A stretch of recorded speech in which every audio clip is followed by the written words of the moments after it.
How's it going? Welcome back. Discussing the seasons, the biological clock. So this is a compass. We're facing east right now, right? This is you facing east, north, east, south, west. So this is equinox east, winter, summer track, winter track. That says biological clock. This is the times which I've recorded it rising, and I want to say how it disagrees with mainstream science, and hopefully I'll cover that. So right now the sun is rising from here, and it's 6:36, right? A.M.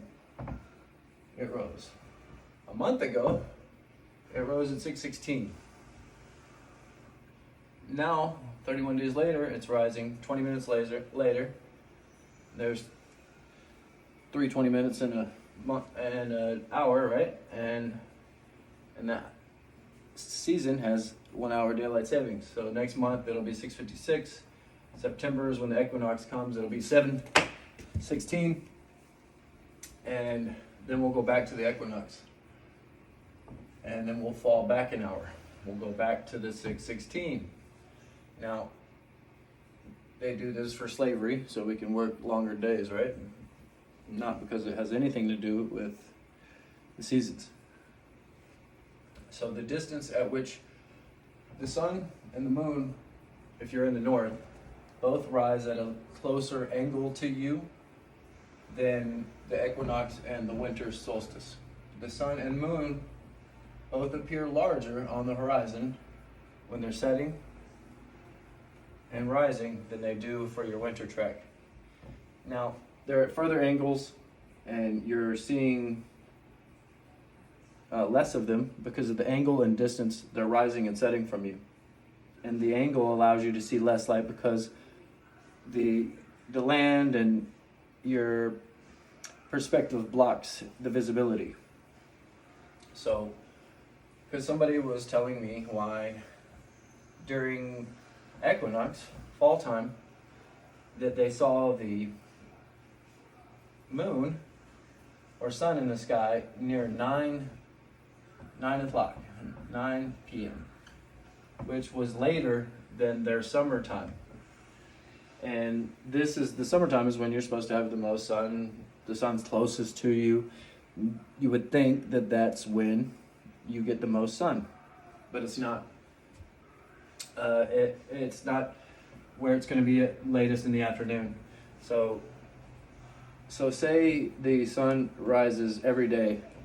So the sun's not on a perfect 24-hour timer. Most people don't know that. So it's slightly longer than 24 hours. That's why you're witnessing this time go back. The sun, so it doesn't gradually go from spring to summer, like every day it shows up, boom, like here's a track, here's a track, here's a track, here's a track. Literally goes from equinox to summer solstice. There is no in between tracks. It goes from here to here. And then every day from here, it rises a few minutes slower. Its time is always the same. Its constant rotation is always the same. So when it gets too far back, we'll fall back. We'll fall back with it. They set it up to fall back with it. Even though the distance and angle at which you're seeing it is going to change too. So it'll also give an illusion of what's going on. So it confuses you a little bit. There's confusion there because of the distance and angle. But yeah, the sun and moon group that I'm in, he said, why am I witnessing the sun in the sky later than the summer? And that's because the time of the rotation of the sun is falling back later and later towards September. And then when they fall back, it'll be setting early again. And then it sets earlier for the winter track, right? We all know that, right? Because it's dark at like 6 instead of 9. So they rotate it forward. The